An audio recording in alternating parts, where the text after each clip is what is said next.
Yeah. Hello, everybody, and welcome back to the new Nasty Boys. I'm your co-host this morning, afternoon, evening, really whenever the fuck you decide to listen to this, Billy DeVore.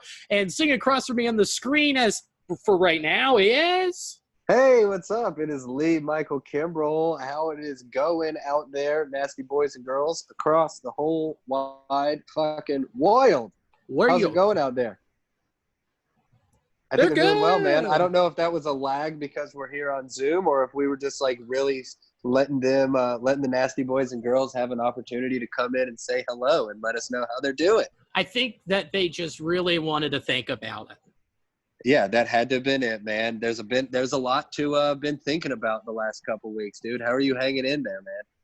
I'm good. I mean, we took last week off for reasons we can get into, and then yeah, we'll talk about it a little bit, but you know, it's very cool. We got to get a little business out of the way, but it's good business, man. We've got some allies over here, our big daddies in the podcast sky, Armchair. At the end of May, Armchair Media signed off on a 1-year-long network sponsorship deal, and that allowed the company to grow our podcast and video network into new local sports communities. And following the senseless murders of Ahmaud Arbery, Breonna Taylor, George Floyd, and the countless other Black community members at the hands of police officers, we want to ensure we do what we can to make a tangible impact on those communities as we grow. So Armchair Media will be issuing 2 $500 scholarships per semester to aspiring Black creatives. We are also working with organizations that may allow us to crowdfund more scholarships each semester. If you've ever been dismissed as having a, quote, unrealistic career path, if you've ever butted heads with parents or teachers because they don't recognize exactly what you want to do with your life, if you have feared to express yourself or put your work into the world due to potential backlash, we strongly encourage you to apply. We recognize that there are creatives out there who may have bypassed college to pursue other avenues, who didn't get into college because their passions didn't translate to collegiate testing, or who did not have access to the financial means to pay for college. This is why there are only 3 requirements for eligibility for this scholarship. You have to be a Black creative, you have to be under the age of 21, and you must submit a project, whether it's graphic design, photography, writing, audio, video, journalism, creative writing, to scholarship@armchairallamericans.com. That is scholarship@armchairallamericans.com.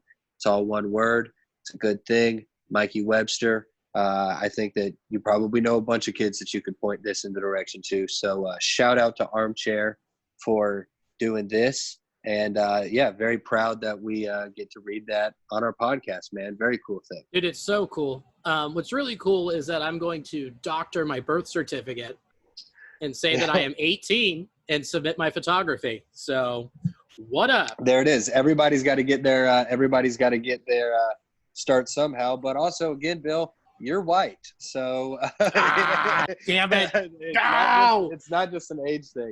But dude, that's really cool, man. Armchair, the fact that it's monetized at all just shows you that Andrew really means business. It's so cool to be in bed with them, man. And you know, $1,000 a semester, it is a drop in the pail. It could make a huge fucking difference. And yeah, it's pretty fucking cool, man. For the size of Armchair, for them to be trying anything at all, I'm glad to meet them. Yeah, I'm really happy, and Andrew's really doing some cool stuff, and it's just rad that like they reached out and we've been doing this and sticking with them, and it's pretty cool that we were on the ground floor watching it just flourish. So, fuck yeah, man, it's awesome, dude. I would bet on Armchair to continue to be an excellent podcast network doing good things. That's a safe bet. What a pro, baby. Not bad, man. What a lead-in. What a lead-in, because there is no shortage of action going on with our partners over at betonline.ag. The sports world is slowly making its way back, with the NBA announcing its return in late July. Maybe Major League Baseball, huh? We'll talk about it.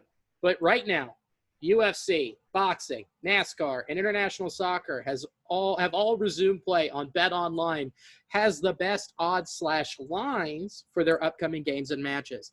Need more? BetOnline has simulated NFL, NBA, and UFC happening every day for our devout gamblers to check out. BetOnline also offers hundreds of live casino games, poker tournaments, and the best props in the business. Period, baby!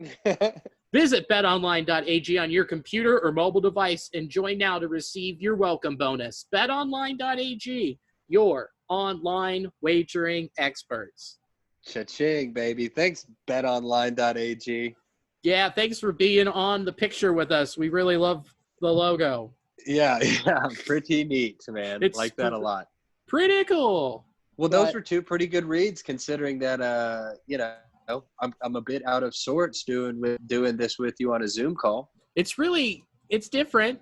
I will say this: I keep looking at myself, and I'm like, "Damn, all right." Yeah, you look good, man. I'm all tiny on my screen, so I've got a full screen of Billy as well, man. Ooh, that's nice. Yeah, it's a good look right now. I thought he turned it off. He's over me. No, I'm back, man. But yeah, no, it was like pretty easy to set this up, which I didn't even think like it could be. It was every time we've tried to do this, it's been difficult with like Jake. Yeah, no, but I mean, Zoom has kind of like, I guess, come through and tried to make it as easy as possible, since this is, going to be a part of our lives moving forward. I mean, even in a world in, hopefully a couple months where Corona is not nowhere near as scary as it is right now, like it's been used so often that it's still just going to be left over and be a part of our lives. Right. And, like, it's also weird because you've always been the staple for, like, Thursday I get to, like, see a friend. Yeah, exactly. And now we're, like, fucking doing a Zoom call, like, 3 miles away from each other. It's so weird. Less than that, man. We live 2.4 miles away from each other. That's a quick jog for you. Yeah, it's not bad at all. Yeah, fuck that. I figured out what jogging was. I've locked it in finally. It's been months. He finally figured it out, man. That's so exciting. It took 101 days being quarantined in the house to figure out what jogging is. Well, whatever learns you, brother. Whatever learns you. Yeah, in between episodes of Tiger King, The Clone Wars, and just all the pornography, I figured out that jogging is when you go outside, which is a weird thing to think about. When you go outside and then you just – the concept. Right. And then you just go fast? Yeah, you put pressure – you go outside and put undue pressure on your lungs. Well – which doesn't seem like a great thing to do right now. It really doesn't, considering all of our lungs are being attacked by the air aids. Yeah, we might as well address that, obviously. I mean, why we're in the Zoom call. We don't have it. We are good. Yeah, we are good. But ish, Danny Boy, the other nasty boy, he tested positive, and we had been with him, doing a variety of fun things, protesting, drinking, eating mushrooms, all sorts of things. Well, and that was me. I can't speak for everyone in the group. No, you can't. I certainly did.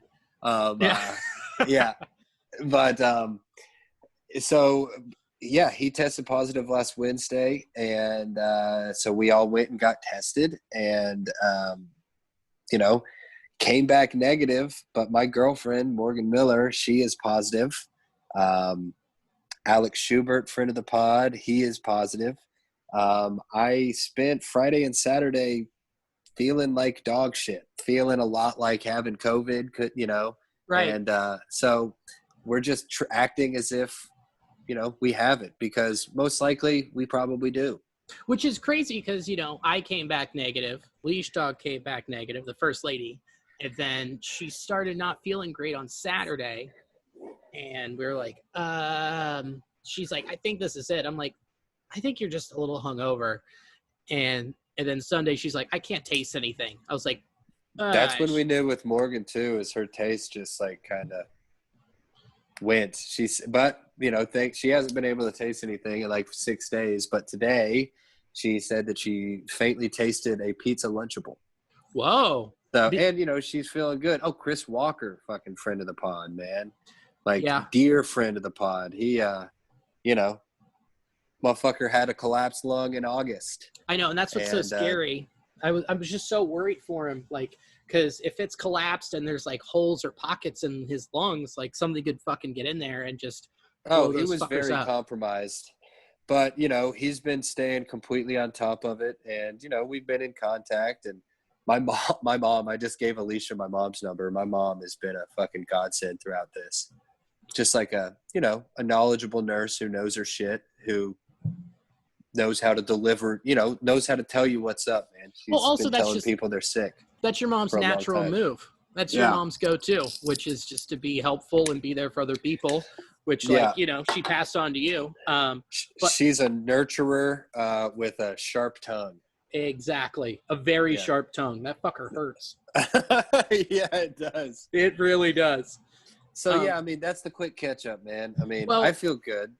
So here's the thing with Leash Dog. When she was like, on Saturday, I'm like, you're just hungover. We had a couple too many. And then Sunday, she was like, well, I can't taste. And then it came back positive on Wednesday.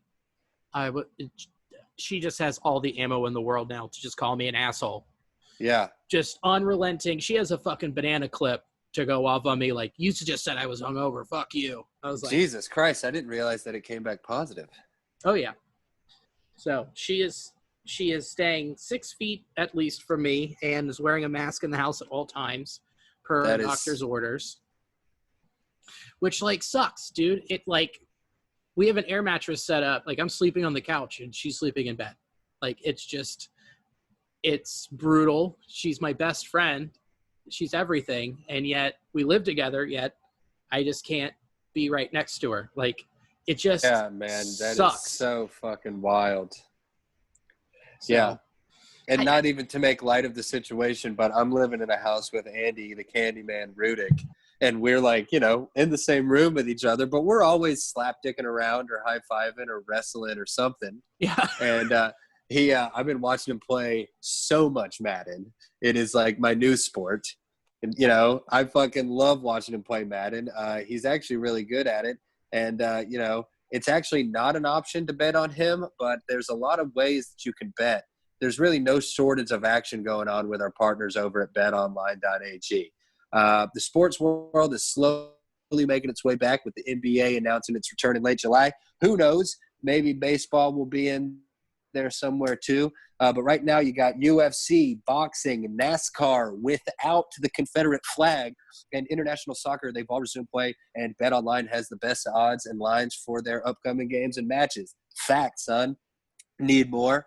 BetOnline has simulated NFL, NBA, and UFC happening live every day for our devout gamblers to check out. BetOnline also offers hundreds of live casino games, poker tournaments, and the best props in the business. So visit betonline.ag on your computer or mobile device and join now to receive your welcome bonus. BetOnline.ag, your online wagering experts. That was a pro move. What a pro move.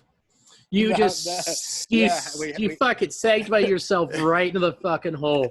You are just tucked back there. You are just tucked back there like Joe Mixon, just waiting for the pocket. Bobbing and weaving, dude.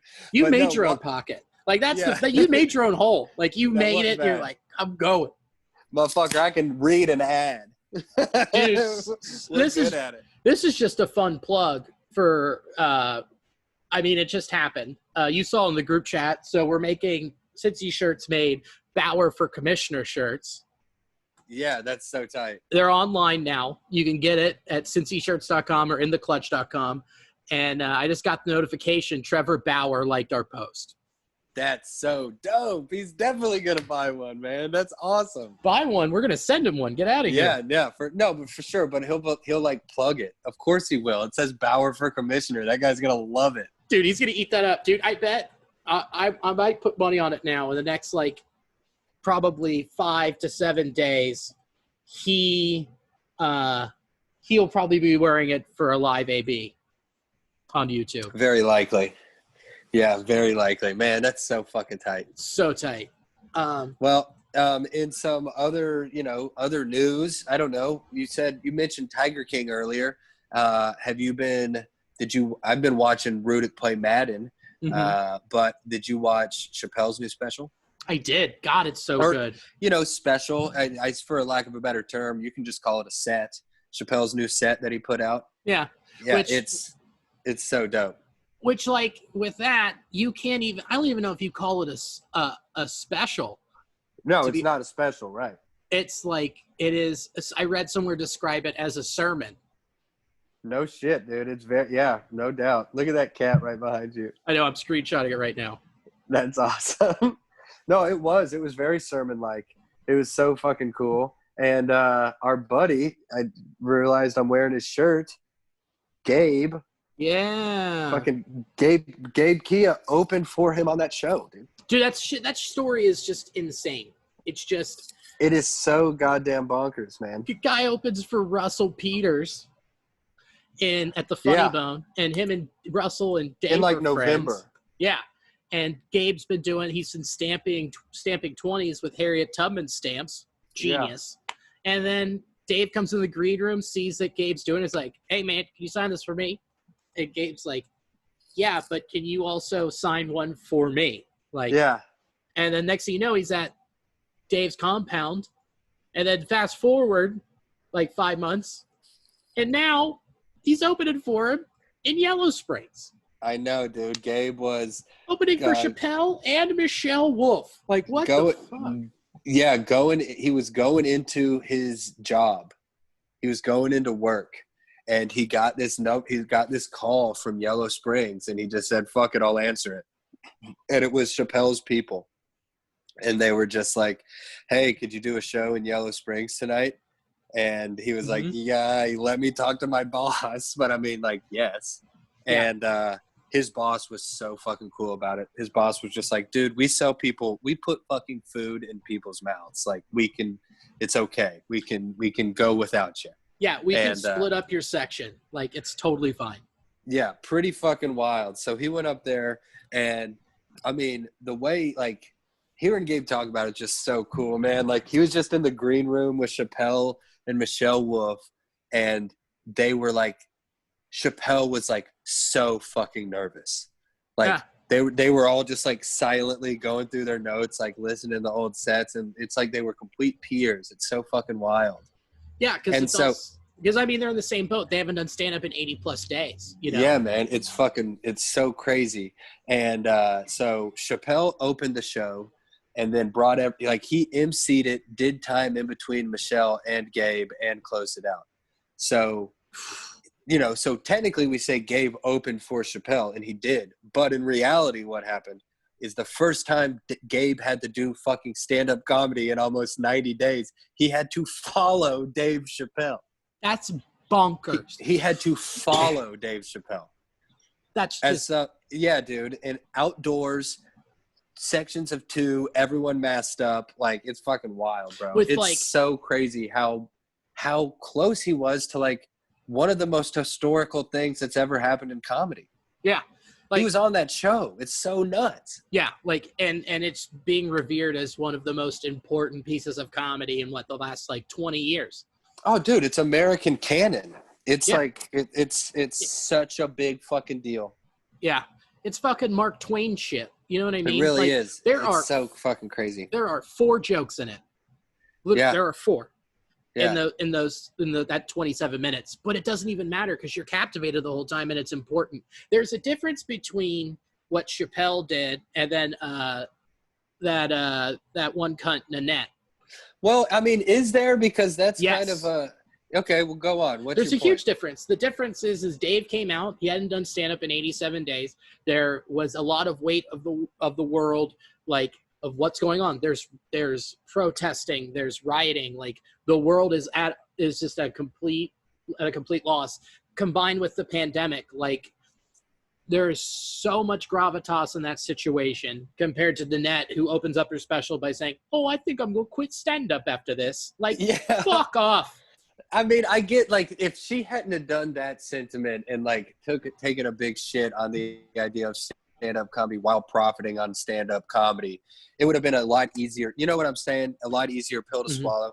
I mean, I tend to agree with you, but also it's like really, it's also easy to look at it and be like, that's a straight white dude taking serious, or a straight man taking comedy seriously. And then when this like queer woman goes up there and does it, everybody's like, fuck you.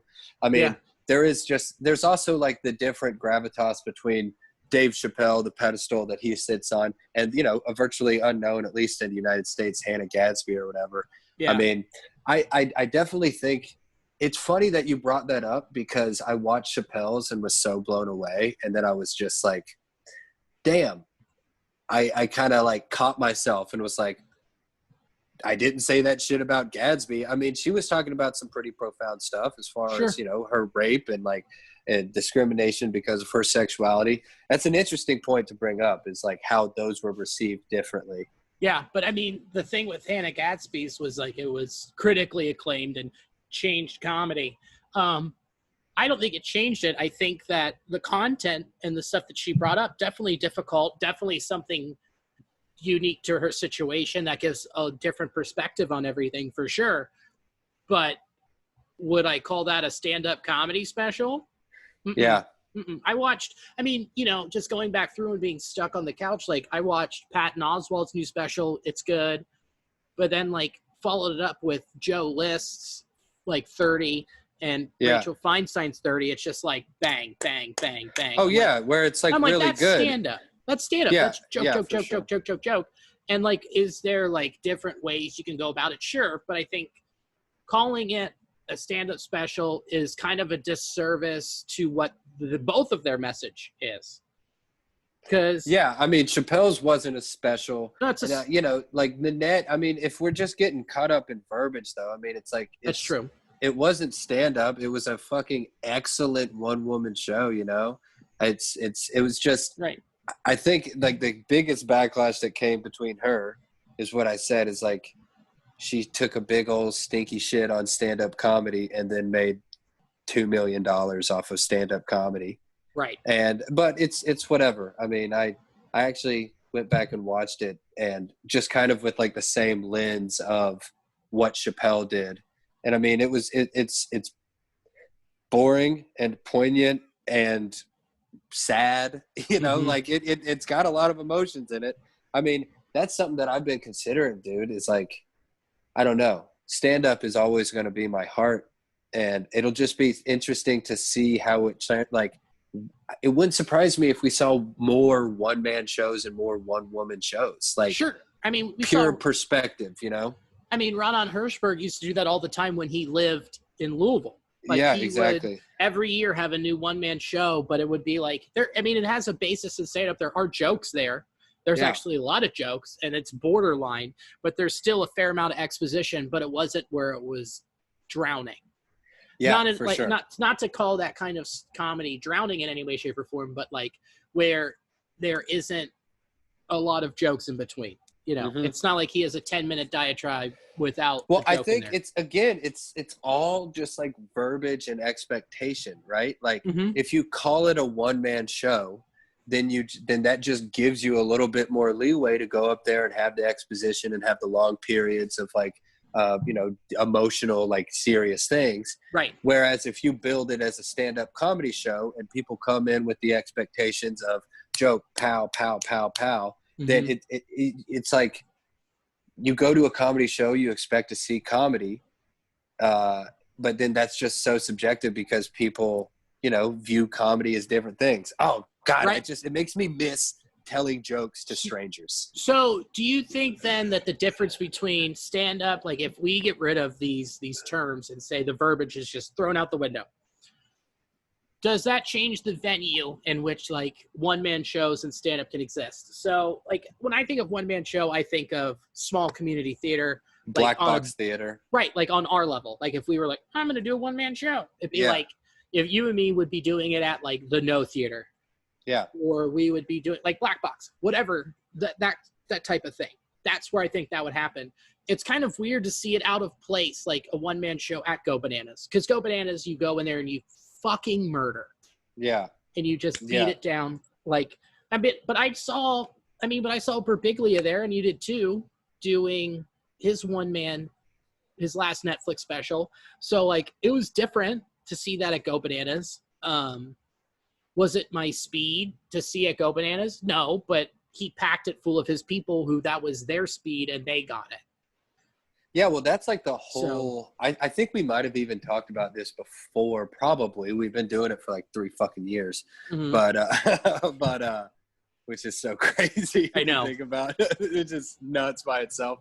But oh fuck, what was I saying? We were just talking about one man shows. Oh, alt comedy versus club comedy. Sure. Because that just kind of like popped back up and people started talking about that again. There was like this clash between alt comics and club comics. And like when it first started, the term alt didn't mean the actual brand, whatever. It meant alternate venue. Right. Like it meant that you weren't doing it at a club, you were doing it at a bar. Right. And now bar shows are just complete commonplace. So I mean, it's like we're alt comics, motherfucker. You've hosted 7 alt comedy open mics. You know what I'm saying? Right. It's like if we are going to get caught up in the words of it, I don't know. I just think that everyone has had such a long time to just kind of sit with themselves and scroll through their screens and, you know, either take in a bunch of perspectives or find one perspective that they want to hone in on. And I don't know, man, like Tom Takar, like 7 or 8 months ago, before any of this happened, had this hilarious tweet that was like, everybody stop talking about, you know, let's stop talking about stand-up comedy before everyone realizes it's a scam. Yeah. You know, it's right. a fucking scam, baby. And like in the most beautiful way, just kind of how like it shouldn't be this way, but anytime if you monetize like an art form, it seems like a scam when you're in it because you're like, how is this even fucking possible? Right. I'm getting paid to do this. I'm just doing what I'm called to do. Well, you know, so. Well, let's take the basics of everything. Every person's job, if you are doing something for money, you are basically running a scam. The basics of it are is you provide a service and then you mark it up so that you can make money off of it. And then you're like this, and then when eventually you get good at it, you're like, this is so easy. I don't understand why this person isn't doing it themselves. Yeah, exactly. Yeah, I don't fucking get it. I'm definitely not going to let them in on it. Yeah, I'm keeping them in the dark 100%. No so that's, shit. So like, you know, think about a restaurant. You go in, you sit down to eat, and a person brings out your meal that is cooked by a person in the back that has been perfected by a chef for years, although be it at Salazar or Applebee's. There is a science that goes into making all of that food. Yeah. Sorry to bring it back to food, but that's just the natural inclination. Hey, man, stay on brand, baby. So think about it. Someone comes out, brings your food, you sit down, you eat it, and then you go home, you're like, I could have made that for $22, but instead I paid $100 and something to have this cut of beef with these shrimp and these cocktails. I could have made that for $60, $70, but instead I paid $240 to have an all-out crazy meal at Ruby's. Yeah. Are you pooping? No, I'm peeing. Oh, I forgot. You sit down to pee. Most of the time, but yeah, I mean, especially on a podcast. Yeah.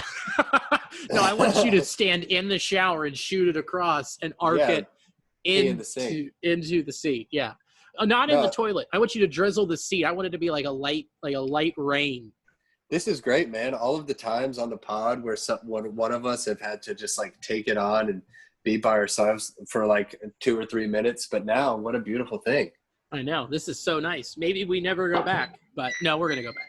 No, we're definitely fucking going back, man. I miss your sweet meat. I miss you. But yeah, dude, I don't know. That was a good conversation. I've just been thinking a lot about stand-up, man. I've been thinking a lot about it.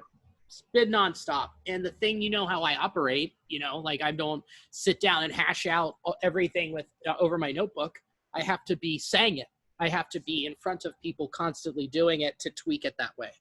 Like, yeah. Or else if I write it down, then it feels rehearsed and it doesn't sound genuine or real. So like to not have that and to have all these things float through my head and be like, I can't fucking say it to a crowd of people sucks so much. It sucks so hard. But I kind of wanted to talk with you about this. I don't think it's too crazy, but it doesn't have to be private or anything, but we are looking at July 9th, Fireside. Okay. They want to do it distance. They want to have everything set. And I told them the first month is going to be showcases. I think that's the move. because Yeah, absolutely. Gotta because be. you're gonna have that whole neighborhood clamoring. If they find out about it, they're gonna come to it, and we might as well stack it with all killers. Yeah, for sure. And we've been talking about it in the Greg's group with that Danny has the text, because there are a lot of merch people for large bands, and they're thinking what we are thinking with comedy, which is that we're going to have to depend on locals a ton. Absolutely. And I mean, no one's going to be doing a large tour music wise till they're guessing fall 2021. Most likely, yeah. And so that's going to probably be the same way with stand up, maybe like a little sooner. I mean, you're not having your theater acts come back till then. No. But realistically, what we're looking at locals for at least the next 4 months, 5 months, once the club reopens, of like. Which, a small update on that. I mean, we've been up in the air. I talked with Mikey a little bit. Yeah. I don't know. It ain't gonna be August, man. Most likely not. No. It'll probably be September, which is such a fucking bummer. But I don't know. The way I look at it, man, it's like the longer it's pushed back, the more likely or the more hopeful that, you know, shows might be normal or more normal than, you know, when we actually can open the doors back up. I agree with you. And here's the thing about that. You keep pushing it, then that gives us an opportunity to be ready. Yeah, exactly. Excuse me. So, like, we can get our shows back at bars, start getting our legs back under us, and then the club reopens, and we are fucking. And we have some reps under us. Yeah, that's true. Right. So we're back. Because we had a show here on Monday and Tuesday. We both did sets. We didn't talk about it up top when we were discussing all the COVID and everything, but I mean that we did do that. It was fucking awesome. Yeah, we both had great sets. Like, it's fucking great. I went back and listened to my first one. I was like, fuck. Like, for some reason, listening to it, and like you could attest to it and tell me if I'm right or wrong, but sitting here and maturating for months and thinking about doing stand-up and then doing it, like, I felt like I got better without doing it. Man, well, dude, that's something that's true. Like I've always kind of thought that about stand up. It's like when people, you know, when I ask people for advice or when people ask me for advice or anything, part of it is just a mindset where it's like, you just kind of got to be thinking about it all the time. Yeah. To put yourself in situations where you're on stage and do some fucking fake crowd work and just be in the mindset and think about your set. If you're always thinking about it, like, even if you're not writing every day diligently, but if you're going through and listening to old sets, and if you're in the mindset that you're a comic, like, I swear, you're right, man. It does work that muscle, albeit a minute way, but it does work it. Yeah, I'm never not thinking about a premise or something. You know what I mean? If I have downtime, if I'm not like watching TV, or if I'm not click-clacking for work or playing a video game, like, I'm thinking about stand-up. Yeah, and I talked to a couple bookers yesterday. Just dropped them a line, not even like inquiring, but just like, how are you? How's the club? Do you guys know when you're opening up? And I mean, like, places are opening up, you know, down there in Atlanta, that Punchline, they want to open up the Fireside July 9th. Oh shit, that Tuesday? Yeah, I mean, they want to come back and but they're doing a bunch of local stuff. Yep, that's what I was thinking. Just like we were talking about. Right, like, I don't see you hopping in your car and getting on the road anytime soon. Well, she was talking about it. She's like, you know, when we first open up, we're going to have rooms they're going to cap it at 50 with 6 foot distance. Whoa. And masks. So, I mean, that's like a 300 cap room. Atlanta's also a giant city that's been hit pretty hard. Yeah. But I was like, fucking, I'll drive down there for that. Are you kidding me? I'll drive down there. You can pay me $50 a show. I don't give a fuck, dude. I want to sleep in a hotel and do comedy. Yeah. I sound so fucking whiny right now, but you don't. You're absolutely right, though. I miss the piss out of it, and yeah. I mean, I would probably do the same thing. You know, it was fun, even though we were just like in my house doing jokes. Were you surprised with how quickly you kind of felt comfortable holding the mic? Not really, because we've been doing this every week. Yeah, that's true. So, like, holding a microphone when we've been doing that, I'm like, cool. But then, like, still talking, so different. I'm not saying like literally holding a mic. I'm saying like in front of people. Right. You know what I'm saying? There was a couple times where like I got out hot, especially that first one where I came out hot and then like there was a little lull, not because of like a joke or anything. It was because of just waiting in that moment. And I was like, oh shit, I'm doing this. And then I got in my head for like a second. I was like, fuck you. And then I flipped it back on again and just fucking kept going. Yeah, those silences, even the minute silences, like there was a little bit of panic that didn't used to be there. Right, because it's like if you're working on your chest and your arms all day and then you forget about your legs, like it's going to be a little weak. Yeah, no shit. And but so, it was like, fun, man. There was some good laughs. Yeah, there was. The kitty is back. I know. I'm trying to screenshot it again. Shit, that one. There we go. Ah, I missed it. I missed our shot here. I should have gotten it. No. Here we go. Hey, Ezra, come here, sweet cheeks. Instead, he's just going to come over here and show me his butthole again. That's what's up, man. Daddy loves it. But, I mean, dude, he's been so bad. He will crawl up. I'm laying on the couch, and he will crawl up, get on my thigh, and then just turn, and his asshole is like 2 inches from my nose, and I'm just like, you gonna move? No, you're just going to fart in my mouth. Cool. All right, cool, man. Very cool. Thanks, like dude. a COVID-conscious cat. COVID kitty. Meow. But I don't know, like Monday was cool. Tuesday, it was like I chose my sets to be like Monday, joke. Tuesday, I'm going to do a story and see what muscle needs more work. And after listening to the tape, I was like, it's the story. I forgot so many minute details because it's such a different beast. Where you're I was so worried about just everything, making sure everything went off. Like, I didn't even record my sets. Oh, shit. Either of them, dude. They're both just lost to the, or not lost. They're just in those people's minds forever. Yeah. And, dude, that Monday was just incredible. It was just really something, man. Shout out Sadie. Dude, bringing the troops. And, of course, like we went through and contacted everybody that was at the party and let them know of the COVID situation. And everybody got tested. I've been in contact with all of them. And no positive so far. Right. We're good. So, I don't know. We are good.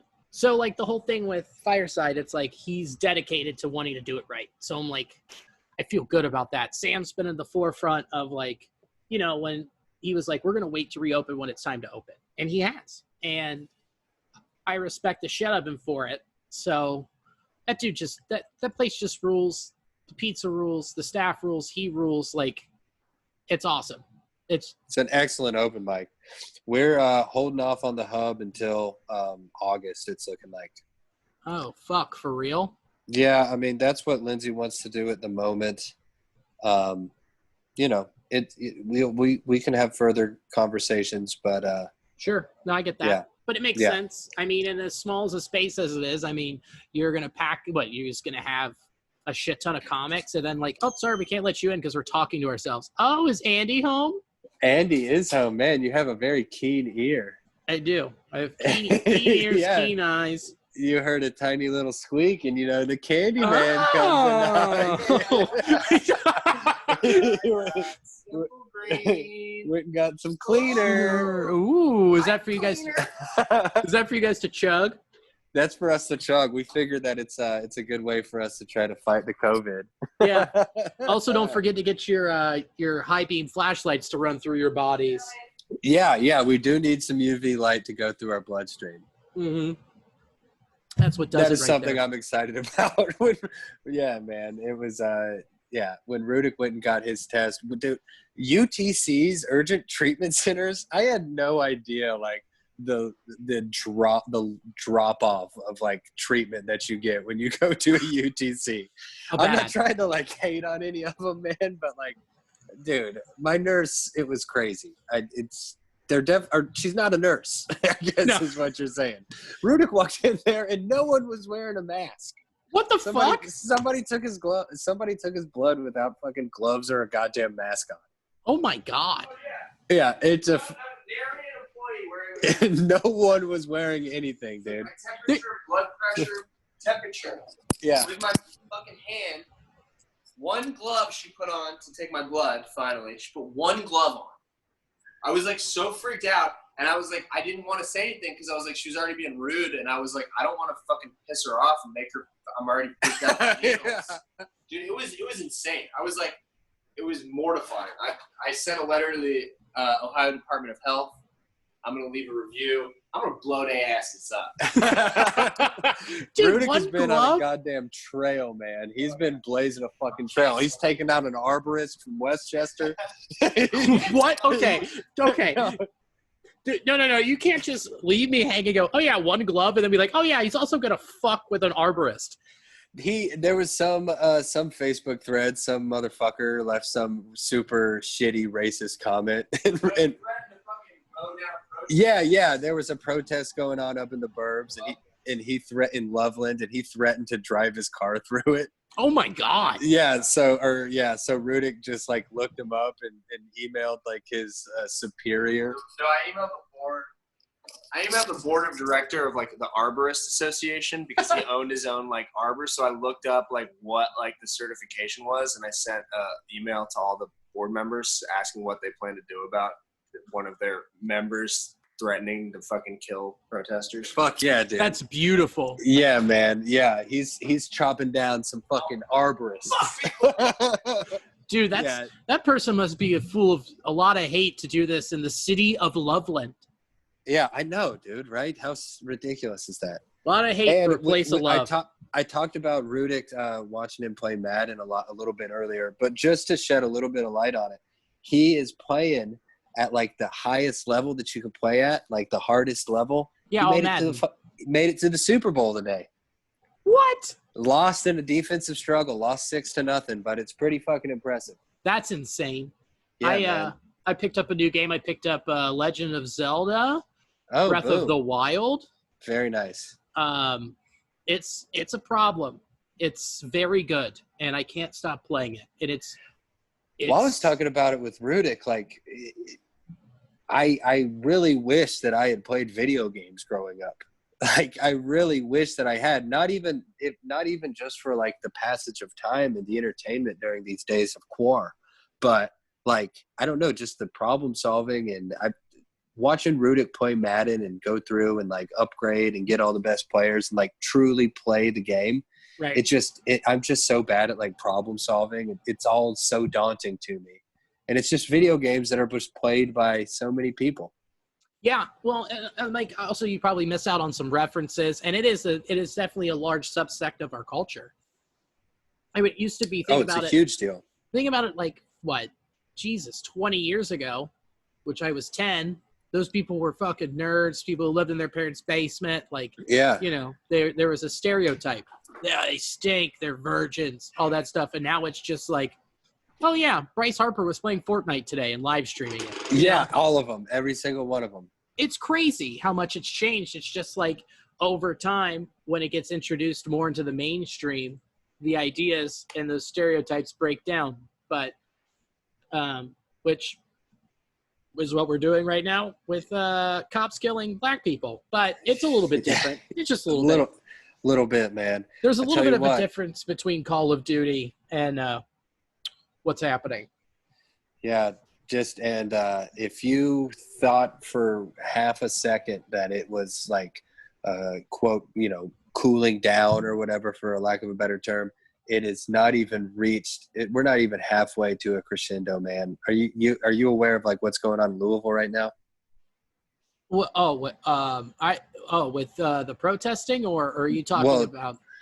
Yeah, I COVID? mean, no, I mean they like boarded up the courthouse and the Justice Center and the like all of it, and I mean it's everyone's starting, you know, thinking that they're not going to charge these guys who killed Breonna Taylor. Yeah, and if they don't, then those boards will just be on fire. Yeah, it's really, yeah. So we're just getting started. Hopefully. I mean, the guy who got murdered in the Wendy's parking lot, that cop got charged with felony murder. Yeah. Like immediately. They're like, nope, fuck that. You fucked up. You fucked up on camera. There is no reason for that man to die. There was none whatsoever. He started to run, but guess what? He was drunk and non-threatening. And if he's running away, and also in this situation, you're in a full fucking parking lot. Yeah. What if you miss? What if you hit that wraparound that's going around the drive-through and you hit somebody? Well, I think I've told this story, my drunk driving story, on the pod before about coming home from the Kentucky Derby. Do you remember that story? I think you have told me the story. I don't remember if you've told it on here. Well, I mean, the short version of it is that, like, I should, I was doing exactly what Rashard Jones was doing, or Rashard Brooks, I believe his name was. But, yeah, man, I had been drinking too much. I ran out of gas. I was on the side of the road. The cop should have pulled me over or pulled behind me and put me in the back of his car immediately. Instead, he drove me to get gas and drove me back to my car. I mean, reeking of bourbon in a fucking bow tie coming from the goddamn Kentucky Derby, Right. So that's what white privilege is, man. No shit. And it's bullshit. Like, I mean, you've seen it all over the internet. They went and took Dylan Roof to Burger King. Yeah. And this guy had to die in a Wendy's parking lot. And the other guy murdered 9 people. It sucks to talk about, but that all needs to be said. Like, it all needs to be changed. It's either, there's 2 sides of it. Say we get the justice we want and things change. I mean, does it mean the police state gets worse? Think about that. Like, I'm not trying to attack or belittle what's going on, what I'm saying in any way, shape, or form, but I'm just trying to think about it this way. Say we keep attacking the system, things change. But instead it changes for the better, where everyone's like, oh yeah, we'll treat, everyone like white people. Instead, they're now just going to treat everybody like right. Well, I mean, we're kind of now. seeing that in the protests right now. Oh yeah. It's just like us versus them mentality. Yeah. I mean, is there going to be a time where I get pulled over and it's like, hey, your tag's expired, then I get shot? Like, could that be a possibility? Yeah. You know what I mean? I'm not trying to sound shitty or anything.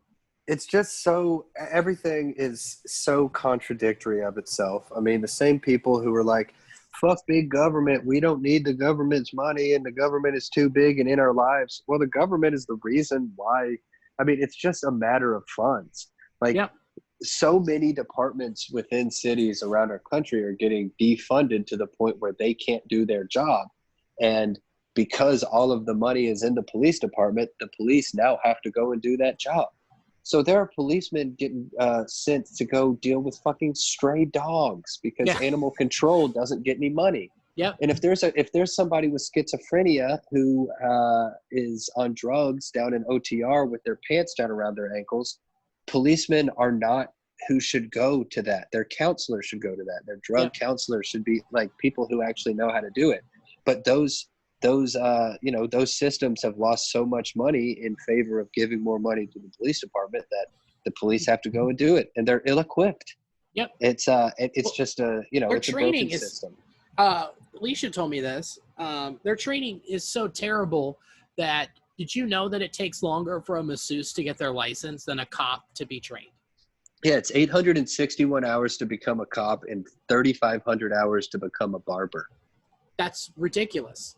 Yeah, I mean, it's I mean, we've all heard them. If you're listening, if you still need convincing, I don't know what to tell you, man. Just read a little bit harder. Like, it is very scary to, and it's like what we were talking about with comedy. It's the verbiage. People get so, scared. Ignorant people get scared, when they hear, Black Lives Matter. They do the straw man theory. Well, all lives matter. Or if they hear defund the police, they think dissolve the police force. Right. And it's just a matter. It's like, how could you just not look at the numbers and agree that it's disproportionate? It's not right. Exactly. 100% agree. Also, we need to get out there and say, get out there and say barbers' lives matter, as much time and effort that they're putting in. Well, I mean, think about that. People were rioting 2 months ago to go get a fucking haircut. Right, with AR-15s. And now someone takes to the street with a sign that says ACAB on it, and they get fucking maced. I know. I know. It's fucked. But, we're here for it, man. And you know what? And I don't want this conversation to ever go away. You know what I mean? Like, it needs to continue so that we can all heal and get better and actually make a difference. Yeah. So, speaking of making a difference, the Reds had a draft. Yeah, speaking of making a difference, a young man's life changed drastically when he was drafted 13th overall in the Major League Baseball draft. Yeah, 5 men's You know, lives. that sport that might not be a thing. Oh yeah, that's happening. At least something baseball related that happened that wasn't an argument. Yeah, I know. So let's do a quick rundown real quick, and then we'll kind of break down. So the Reds, 5 picks.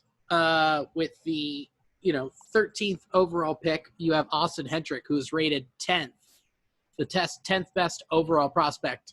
And then you had in the second round Christian Roa, who's a big right-hander, followed by Jackson Miller, who is a catcher but also can play first, third, high school prospect. He's a bat.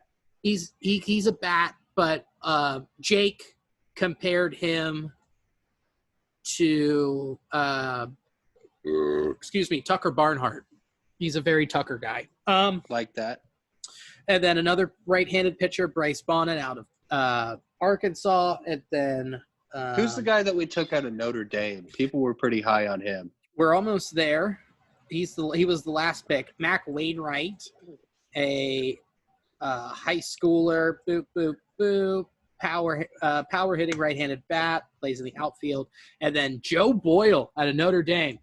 Joe Boyle, who we'll start there since you asked about him. I mean, he's basically a 2-pitch guy, fastball slider, but his fastball can hit 102. Like, there's a lot of room. Right, there's a growth. ton of upside there. There's all of these players have just the ceiling is so high, but the thing is most of them high school, some of them with some success in college, but since there wasn't a college season this year, there wasn't a whole lot to have on their resume. Yeah. To show like the growth. But at the same time, ceiling's high, and you know what? Your floor is low because it's like, it's just a guy we got out of high school in the 5th round of a 5-round draft. Right. So, it's pretty awesome. But no, Joe Boyle, the guy's fucking 6'7".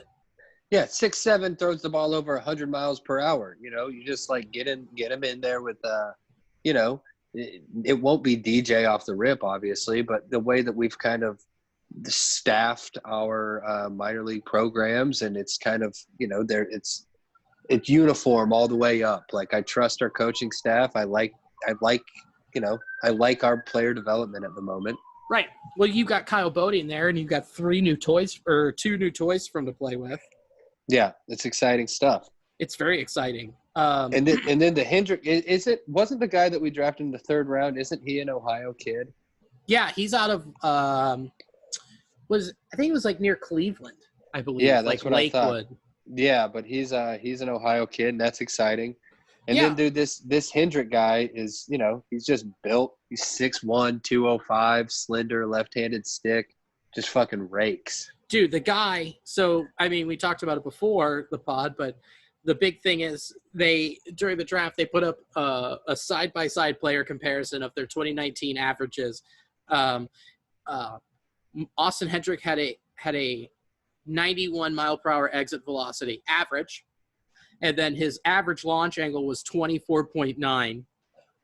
And then on the right side of it is Mike Trout. High school, this comparing the numbers of a high schooler to the major leaguer, it's so crazy. Right, the reincarnation of Mickey Mantle. Yeah. There's high schoolers, same fucking thing. They're seeing the same pitches and being treated the same at the dish. Who Mike Trout, 90.7 exit velocity with a launch angle of 22.2. Look, those are impressive numbers. We understand that there's a difference between, someone hitting in high school and someone hitting in the pros. Big difference. But with those numbers there, that's pretty cool. The guy mashes. The video the Reds put up of him for the prospects game at Wrigley. Jesus. Oh, my God. It was stupid. Just crushing the ball. Dude, mashing hard. So, the guy mashes. He's an older high school player. Sure. You know what? Let's see what happens. This whole draft. The fucking draft, man. Right. Who knows what the fuck can happen? Who knows if someone could get hurt early? Bob Steve was a number 1 overall pick, and last year we thought we were going to cut his ass. He was a first-rounder, highly touted prospect. And then guess what? He figured it out in the bullpen on the last year that he could before he was out of options. Gonna get leave. Yeah. So, like, it's such a fucking crapshoot. And who knows how many levels of minor league baseball will come back and what will happen and how fast these guys can move through. But what's really encouraging is the fact that they took a lot of college pitchers. You know, you expect them to be fast-tracked. And the guy from Notre Dame, I mean, doesn't that profile just sounds like a better Sal Romano? Yeah, right. Exactly. Same build, big, thick, tall guy who can hurl. And then you get him in the hands of Kyle Bodie and the system that they have created, like you said, and just mold him. Who knows what can happen? And what really sucks about this whole thing is that there was only 5 rounds, and the rest of these undrafted players can either go back to college, which isn't a thing because they don't have enough scholarships, so they can't really build the system to make these people want to go back, or you sign for $20,000. $20,000. 20 grand. 20 grand. You would make less than a sandwich artist at Subway. Yeah, to be a professional baseball player. Right. Single A baseball. And who knows, maybe rookie A gone, like with them wanting to get rid of minor league stuff. So rookie ball, low A, high A. Like, who knows of those?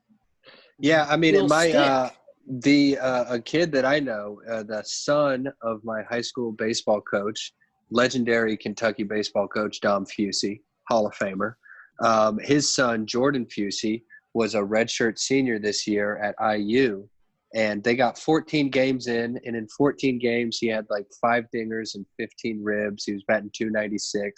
Big, tall, lean, nasty first baseman. And, you know, he didn't get drafted in the first 5 rounds, and his eligibility is up. And, I mean, he's the kind of guy that will get signed for $20,000. But it's just such a fucking shame. Well, here's the thing with that. The NCAA washed the eligibility for spring athletes so they could come back, but then it puts the coach in a position like, I can't get you on a scholarship. I got other guys coming through the system. He was a red shirt anyway. Well, it wouldn't matter. Like, his year would still move over. Yeah, but he was like a red shirt transfer. Like, they had their recruiting class in line that he was going to be there for 1 year. It's like what you were saying. Oh, it just throws a wrench into everything. Right. So, I mean. Which means, like, he could still technically play, but there's no room for him.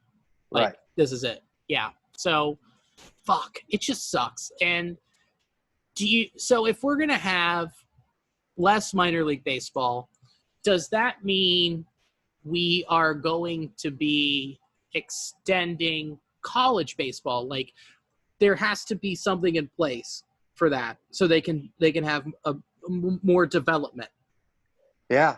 You know? Yeah. I just don't know, man. Like, that seems like the answer to me. If baseball doesn't want to pay these guys, which are not making much money in general in the minors. Oh, they're already making less than a public school teacher. Right. So then they need to, that's just fucking bananas. Yeah. But, like, you have to go back and think, like, I don't know. If you make college baseball, if you make it deeper, since the minors are cut back, shouldn't the school also be putting more money towards scholarships? Because then you're seeing a higher level of play, like a more competitive level, than you would be seeing if those changes didn't happen. Does that make sense? I'm kind of spitballing. Yeah, it here. I know it's like very strewn out, but I know what you're saying. Yeah, I'm just really thinking out loud about it.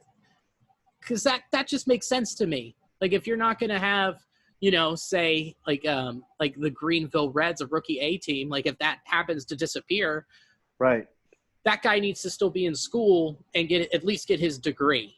Yeah, for absolutely. So can they go back and for sure. That's so true. Yeah. So if you're incentivizing these players, but then also if you're saying, hey, look, we're having better athletes play college ball, I think more people will want to go see it. Or I don't know. I mean, I wonder what it will do for independent leagues. That was what I was just about to say. The Florence Yalls. Yeah. Maybe they're going to have a more. Yeah, the Florence Yalls are about to get some good players. Yeah, they're about to get some real good players. I mean, that would be cool to watch. Fuck, I would go watch more Florence Yall games if I'm like, oh. Fuck yeah, dude. this guy mashed in college, but then the draft fucked him. Yeah, for sure. Cool. I'd go and watch him. Sure, why not? Did you hear what the y'alls are doing this summer? No. They're they're renting out their stadium for people to go and play softball and kickball and stuff. Shut up. How tight is that, man? The wait list is like long or whatever, but we need to hop on that. Yeah, I would totally play some ball there. That, you know what? We should just set up in left field or in center field and play wiffle in center. Oh, that would be so tight. Okay, well, I have a contact at the Alls, so. Or just play wiffle ball from home plate and just bring bases and just make it short and just play in the infield but make it short. Fuck the center field, dude. You're right there at home plate with all the stands around you. It'd be so tight. I need to let you know this. I just cummed. Like, I'm empty. I'm empty now. Dude, you just – drained him. Dude, I drained the kid. We rolled the fucking toothpaste all the way to the tip. That's what we just did. God damn, baby. God Ain't damn. that the truth? That would be so tight, man. Yeah, I'm definitely craving some competitive wiffle ball. Oh, God, I am too. I've been craving it for so long. But, you know, what I would like is some competitive conversations to get some shit done. I would like to watch some baseball on some level. So here's the deal with that. We've kind of talked about Give us the breakdown. Because it's gone back and forth. I mean, if we had recorded last Thursday, we could have been talking about how, the commissioner Manfred was just completely butt-fucking the situation. Right. Like last week before the draft started, he said, we will have baseball this year. And then he came out and said July 10th is opening day without having any fucking thing else in place. And then Carl Ravitch destroyed him. Yeah. Which was beautiful. Just saying. Yeah, fucking Rav dog, man. Rav, she's like, so you don't have anything in place, you don't have anything done, but we have a date. He goes, yeah, that's the tentative date the owners have agreed upon. He's like, well, it sounds like you need to go do your job and get this shit done. Yeah. And stop arguing. And Manfred was like, bye. See you later then. See ya. Just close his laptop screen, which was so tight. Like, just because Ravitch has been at ESPN for what, 30 years? Forever. Yeah. Just fucking go after him. Who gives a shit? It's not like Papa Disney's going to see that little blip and be like, well, he's wrong. Yeah. Like, no, own that shit. Iger probably came down there and gave him a fist bump himself. So true, man. I don't know. The way I understand it, and I know it's like a lot more convoluted, but it's like, what, 6 to 8 owners who are worried that they stand to, like, lose money. Right. Which, like, think outside the box. Think outside of the box on this. Like, we've talked about it before, I feel like. But think outside of the box. Like, look at Korea, what they have done. They put, like, stuffed animals in the stands or whatever. Sell advertising space on that. Cover the bleachers. Cover the seats and sell ad space on each tarp. Fucking do that. So that way you have more room to advertise. Stop thinking about putting people in those seats and putting Cisco Foods on that tarp or fucking Montgomery Inn. Exactly. And it's P&G. the same dollar sign. Right. You know what? Because they were never concerned about, quote, people in the seats. They saw it as dollar signs in the seats. Yep. So if it's not actual human butt cheeks, then just put a goddamn Conn's hot dog logo out on left center field. Dude, you know what? It's fucking crazy. It's not human butt cheeks, but it is a Charmin ad. So yeah, that's good. You should tweet that. That's good. Thank you. I might do that. I'm rearing it up right now. Rearing it up right now? Yeah, rearing it. Well, it's a child. You know, I have to rear it. I have to wait for it to mature. Sweet tweet. Yeah, sweet tweet. P number 2. Oh, what a guy. Have you been chugging or – well, how many beers have you had? Well hydrated. No, I've only had 2 or 3 Bud Heavies, but I've been drinking water all fucking day and not sweating at all. Dude, I have a LaCroix Half Moon going on my on the coffee table. Oh, very nice. Here we go. There it is. Oh, wow. Yeah. Is that all the limoncello? Limoncello, watermelon at the end, and then I'm drinking on the hibiscus right now. Oh, you sweet, sexy man. So we didn't ever get into this. We'll talk about this real quick, and then we'll get into what's being proposed. But, so my 30th birthday happened. I'm now 30. So Alicia surprised me. Alicia surprised me with a big green egg. Pretty exciting stuff. Very exciting. If you don't know what a big green egg is, you're wrong. It is a Kamado grill/smoker. It's a ceramic egg, and basically it can cook between 100 degrees and 900 degrees, and it can hold the temperature because it's ceramic. It's ceramic that was designed by NASA. So That's it just so wild. holds the heat. So we went, naturally my move was, well, we have this now. I need to go to Sam's and buy $400 worth of groceries. I have I got ribs, brisket, steak, chicken breasts, chicken wings, Italian sausage, Queen City sausages, Queen City Mets, brats. My boy's ketoed out right now. Dude, I'm excited. So I've got most of it freezing, some of it ready in the fridge to go. I think tomorrow I'm going to make Italian sausages, but they also have fucking LaCroix 24 packs with the new flavors. 12 limoncello, baby. 6 watermelon, 6 hibiscus. Get out of here. How much does that run? How much is that? 10.19. 18. 10.19. Yes, Sam's is the best. What do you got to do to qualify for a Sam's card? You just have to pay for it for the year. I think it's $70. It's not bad. And then they also had TVs there for a deal. So who knows? Papa might get paid and you're going to come over and see that we have a 70-inch television. Because why not at this point? I got that I still have my Trump bucks. I haven't gone crazy. Yeah, man. Me too. I'm sitting good over here. I just paid $750 off of my car today. Oh, fuck yeah. Yeah, well, I had forgotten about it. My federal hadn't forgotten about my car payment. I had forgotten about my federal income tax, and it just deposited into my bank last night. Whoa. Which is nice. It was $700. That's awesome. Yeah. That's real nice. I just finished, and now I have a light pink half moon and a dark pink half moon. That's beautiful, man. I'm proud of you. I'm gonna do the whole fucking coffee table. That's what I'm gonna do. I'm gonna make a LaCroix. Yeah, I got it. Thank you. I got it there. Whew, but okay, so we talked a little bit about the draft. We're talking about Manfred's big fuck up. As right now, what is on the table? And I mean, because in the text thread, we even talked about it last time we did the podcast about how we were pretty worried that baseball wasn't going to happen at all. Right. But after Twitter exploded and everybody took a shit on Manfred and let him know how they felt, including our boy Bauer, which we talked about, Bauer for commissioner. Yeah. What's on the table right now? They're talking about maybe a 70-game season, correct?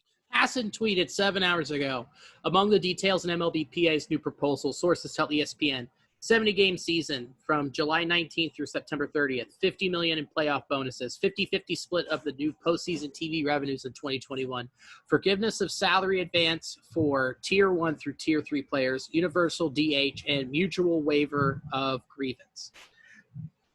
And then Tony Clark came out and said, there were people tweeting oh, we had an agreement. It's happening. Tony Clark came out and said, in my discussions with Rob in Arizona, we explored a potential pro rata framework, but I made clear repeatedly that in that meeting and after it, that we were a number of significant issues with what he proposed.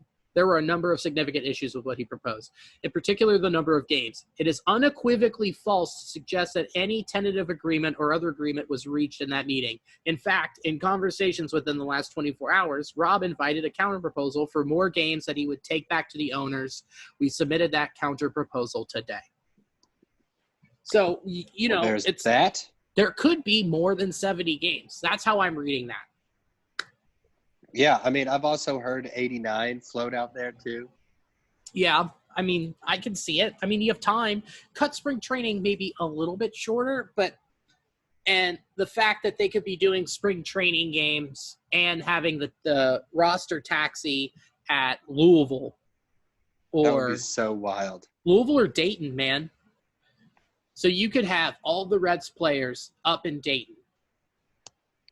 It'd be so fucking for cool. a couple weeks. Hey, Wiley's, your boys are gonna come book us, and then we'll just bring out all of the Reds. Yeah, that would be so fucking cool. Joey would come. Yeah, he would. Joey would. Yeah, we just hit up Citron and be like, "Hey, get a hold of your boy Joseph." Fuck, man. Yeah. Who knows? A boy can dream, right? Boys can dream, and they should dream because DACA said it's still legal to be a dreamer. I sure fucking hope that, I don't know, some baseball happens, man. I wouldn't want it to be, some piddly 50, 60 game season. If we could get 70 games, obviously more would be better to be truly indicative of like a full season or whatever, but I just want to see some kind of baseball. I want to see my boy Trevor Gott play. I know. I want to see him play too, and I want to see Nicholas Castellanos in a Reds uniform this year. I want to see Mike Moustakas in a Reds uniform this year. Me too. I want to see Shogo Akiyama in a Reds uniform this year. I know, man. I want to see all the work that Dickie Dubs put in and Nicky Kroll put in to make this a winning team this year. Can you imagine how hurt we would be if we had traded for Lindor in the offseason? Dude, Kyle brought that up on Reds River. Whew. I am so glad we did it too. But also think about this. As soon as the rosters become active at spring training, do you think there could be some buku moves made because of the shortened season and people are like, fuck it, let's go all in? I haven't really even thought of that. That's a possibility. If you are one or two players away and you're like, ooh, I have a shot to win the 2020 World Series, am I going to go after it? Huh. I mean, who fucking knows? But, man, that's an exciting thing to think about. Yeah, that is some potential. I didn't really even think about that. That would be so wild just with all the moving parts of it trying to even start whatsoever. You imagine get traded and all of that? Yeah. Well, also think about this. The labor agreement's up at the end of the 2021 season. So let's say Lindor's contract, it ends at the end of the 2021 season. The Reds could just be like, and still Hail Mary it and just be like, fuck it. Here are some prospects. We don't know what's going to happen after the season. Are we even going to have any semblance of baseball? Like, let's go all in for this year and a half and go get it. Yeah, for sure. Well, speaking of Reds prospects, you see the news on Hunter Green? What? Hunter Green just recovering from his Tommy John. He started throwing the other day and hit 102. Oh, yeah. Good God. Did you? Yeah, that arm is live. Dude, I've been watching him like every other day, just hurling on his Instagram. That guy, holy dick. Yeah, it's so fucking exciting. It is exciting. Guess what? That raises his trade value too. So, would I want to? Sure. Yeah. If it's right. I would. Fuck it. Yeah, I would. Yeah. If we are a shortstop away, I'm doing that. I'm 100% doing that. I don't know. It's interesting to think like if we're starting and we're at let's say we're doing 81 games just for a nice number. Is there a trade deadline after game 40? 40? Right. Yeah, that's so true. Because then people are like, do you panic? Like people are starting to get in their grooves. Like it's going to be immediately summer. There's no excuse for cold weather teams. You're ready to go. Like when Puig was slumping last year, or he didn't get off to a hot start in March, April, and then it started warming up end of May. That's when he skyrocketed. Yeah. So you could see people coming out of the gate real hot immediately. And I think the people that are going to benefit the most from just them not playing are these pitchers who have just been constantly working. Yeah, no doubt, man. I think if we do get back to playing, we will see some really low scoring ball games because the pitchers have just been working out. Oh yeah. I mean, Sonny Gray, he's been just on a regular bullpen regimen. Like he's just working. Bauer has been filming it, doing live ABs, plus, working in the gym. Yeah, it's so tight. I'm so excited, dude. Like, I think it is going to happen now. It sucks to have these super lows and these crazy highs of like, no, it's not going to happen it's fucking going to happen. And it's been a wild ride and it's draining as a baseball fan. But today and what's going on, there's some positivity. I think it is going to happen. Yeah, I think so too, man, because 4 days ago, the consensus was like, see you later. And then with the agreement being up in 2021 and a potential strike, I mean, there were some fucking doomsday articles out there about how baseball could really be fucking fucked. Yeah, it could be over. Which is, god damn, that's a scary thing to think about.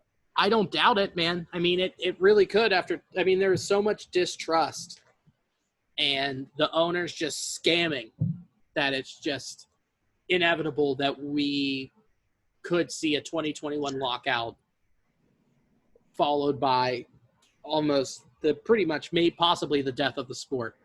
I know, man. I mean, look at that graph Tyler sent. I know, dude. I was just trying to pull that up. It's very, very bleak. So it's what, 7% of Americans are fans of baseball still and 5% are MLS? Yeah. That's scary. And it's even less than that. It's like the difference is, I think, 1.6. Jesus Christ. I know, man. And with the MLS tournament around the corner, that could really invigorate some fans because that is a small sample size of soccer and they're playing for a championship. It's playoff soccer. It's going to be tight. Yeah, exactly. It's a nice little dose to get people really injected into it. And baseball missed its chance to really be the biggest sport because the NBA will be back around the same time as baseball. And just to think of the complete whiff of it all, like as we've talked about at length, what sport is better to social distance than baseball? Like it is the number one sport besides tennis. It is the number one sport that you could play in a pandemic world. Yep. It's ridiculous. Without doubt. And it all was over old white rich men worried about their money and treating it like a business and not an opportunity to grow the sport. Which is so wild just because I feel like, am I completely ignorant in thinking that like that is a relatively new thing? Like I feel like when has it ever been someone's idea to purchase a professional sports team to make a lot of money? It's always kind of felt like a dick swinging competition, and you have one because you have enough money and it's kind of a fun investment to like, be active and try to win a world championship and like be cool. It's always just kind of been a way for like nerdy dudes to feel cool. Yeah. And now people are like trying to turn profit on a fucking dying sport. I don't know. It's just so. And that's why the life has been. And then you got the fucking commissioner calling the World Series, calling it a piece of metal. It's just like now more than ever, baseball's on its dying breaths, and we need people in charge making decisions who actually give a fuck about the well-being of the sport. Yeah, instead of just hating it and seeing it as a money grab. Like, look at, imagine if Mark Cuban would have bought the Cubs. It would have all been different, man. It would all be different because he is a loud voice in the room. I mean, when Mark Cuban bought the Mavericks, he was a loud voice in the room, and it helped change basketball and make it more player friendly. Like, he's like, listen to your employees. Like, these guys make you money. It's not us making them money. You need to think about it that way. And baseball owners don't see it that way. Yeah. They just don't, period, which is such a fucking shame. It is such a shame. This isn't a shame. Look at that one, Bill. Ooh, Atomic Pageantry. Oh, Fruit Punch Sour Ale. Ooh, what brewery is that from? It is from Bhramari. Bhramari.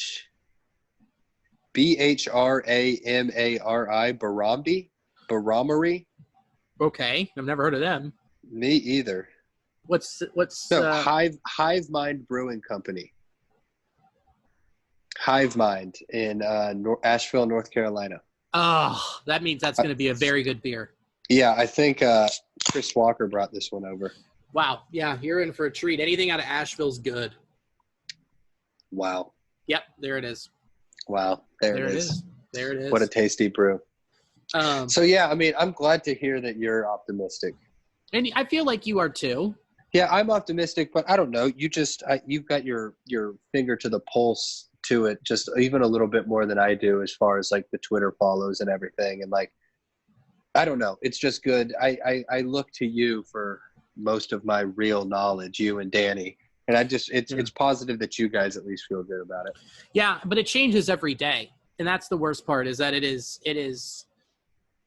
an emotional roller coaster, just like almost like every day is now with the pandemic, but this even more so with baseball, just because you don't know, because we literally know nothing, and it's all speculative.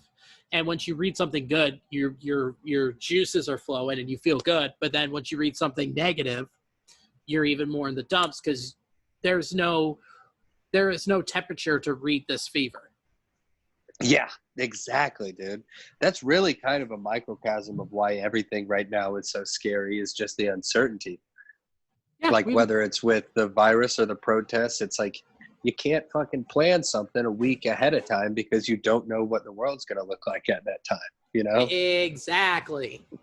So, I mean, saying that after having all that deliberation about the start of the baseball season, it's like, yeah, maybe cut them some slack. But then also, no, it's what their fucking job is. Yeah. Every other league has figured it out. It's just a shame that it all came down to greed. Right. Well, think about it, too. Like, Rob Manfred's job, Danny said this a million times to both of us, and I think he said on here, Rob Manfred's job is to make the owners happy.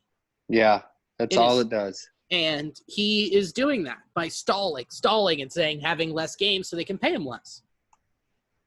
That's that. And Rob Manfred is doing a good job of that. Is it good for the sport? Absolutely not. But is it making the owners happy? Absolutely. Like, well, I mean, the ones that don't want to pay their players. I mean, you've got Dickie Dubs coming out saying that we are 100% sure that baseball will happen this year. There will be Reds baseball. There are GMs and owners that want this to happen. We don't have a fucking list. We can't call these people out and be like, this fucker doesn't want it to happen. He doesn't want to pay for it. Yeah. Like, we just don't know That's what it is. Yeah. Right. We don't know what owners are holding this up.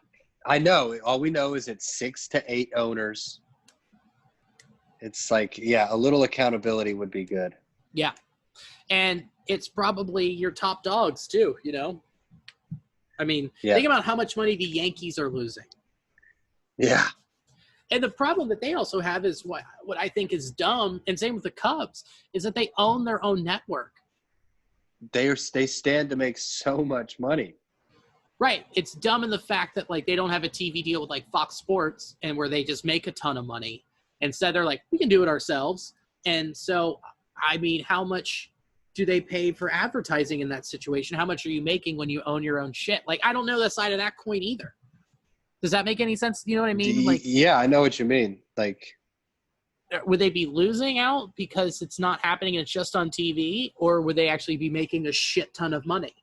Because, everybody, you would figure that more people would be watching games. Right. And then also thinking, like, now since we've waited so long and everyone else is getting their shit together, they don't have the potential to make as much money. Yeah. Exactly. They like screwed themselves out of money by worrying about making money. Yep. Yeah. Fucking dumb as shit. Yeah, it's dumb as shit. Fuck it. Well, do you have any plugs? Do you want to round third and head for home? Yeah, let's round third and head for home. We've taken a little hiatus from the Hub open mic. We're going to return on Monday and do that. I say that depending on what downtown looks like. We'll see what it looks like after these Breonna Taylor charges get dropped or added. So what I would like to plug, let me think. Oh, I put it on my Instagram. The link is in my bio. The Lyric Theater down in Lexington. It's so just cool. Like, yeah, dude, it's just like this dope-ass old theater that's been there forever. It's in the middle of like a predominantly black neighborhood. And there've been like some really legendary people have performed there in the past. And like even within like the last like 10 or 15 years, I think they were given some money to like refurbish and they started hosting shows there again. Mm-hmm. But if you just go to their website, they've got like a bunch of links for a bunch of different great things to give some money to. And one of them is Kentucky Black Soil. And so cool. It's all about black farmers and sustainable living. And I don't know, I have just kind of been paralyzed, like like so many people have for the last couple months. And, you know, the least I can do is give some money. So Yeah, no shit. yeah, I'll plug that. I'll plug the Lyric Theater down in Lexington. And, yeah, I'll plug Drinking at the Kids Table, still available. I'll plug Sweet Baby Boy by Sam Evans. I'll plug Banana Tape Volume 1 by Randy Barnacle. And, yeah, I don't know. I'll plug my dad, Robert Michael Kimbrell. I'll plug your dad. Yeah. God, your face lit up when I said that. But yeah, because you knew where I was going immediately. I mean, yeah. Shout out to my dad, Mike Kimbrell. I love you, Pops. And it's Father's Day on Sunday, so happy Father's Day. Yeah, sorry we won't be able to see you, Pops. Yeah, I know it, but no, love that man. I'm with you. I love your dad. For me, plugs, round third or head for home. Molly Kimbrell. How about that? Yeah. That's a hell of a plug. Helping out the community, giving some outreach and giving people a helping hand and giving them some information. Yeah, for sure. She's excellent, man. Here we go. Now let's see if I can get a good screenshot. Get that cat in there. Here we go. Come here, Ezzy. Hey, kitty. Hey, kitty. Ezzy boy. Ezra. Oh, this is great for the podcast. This is great. Come here, little guy. Oh, he's gone. He jumped down. Well, I was thinking I could just upload this video onto the Instagram too, because it takes video. Just throw it on the IGTV. Yeah, who gives a fuck? Whatever. So more people can watch it and be like, surprise, here's the episode.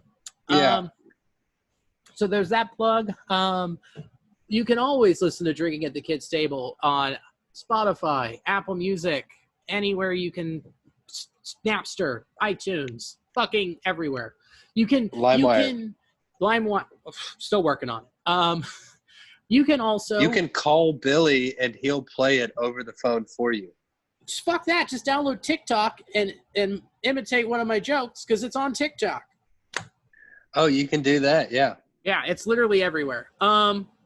What else? Oh, I mean, CincyShirts.com. We released a line of shirts to help the OTR Relief Fund for everybody who got fucked up down here during the protests and the few outsiders who were assholes and came down and looted. So do that.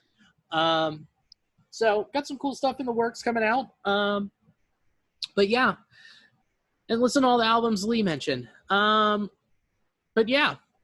Thanks to Armchair Media for having us as always, and betonline.ag. You guys are also, yeah. I mean, if you heard that scholarship read up top, and if you know anybody, I mean, it's like we have as wide a scope as that. We are trying to make our scope as wide as possible, but it's still kind of small right now. So if you're hearing that and you have a kid in mind, a friend or a friend's kid or something, just like, let's make that happen, man. They want to give away $1,000 a fucking semester. So like, let's make that happen.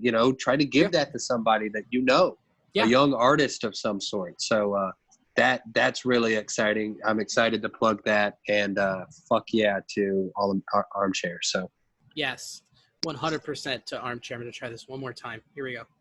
Come on. Oh, I'm getting a couple too, Bill. Oh, perfect. If you got them, why isn't it? Oh, there's a great one with it just like coming out. It's like two different parts of a cat coming out of your ears. Oh, that's great. Oh, what are you meowing for, buddy? He's squeaking. Got it. Yeah, he wants a little attention. Go give him some attention and give your beautiful wife as much attention as you can. All right. Sounds good. Give her a foot rub or something. Will do. And as always, go Red Legs. Stay nasty.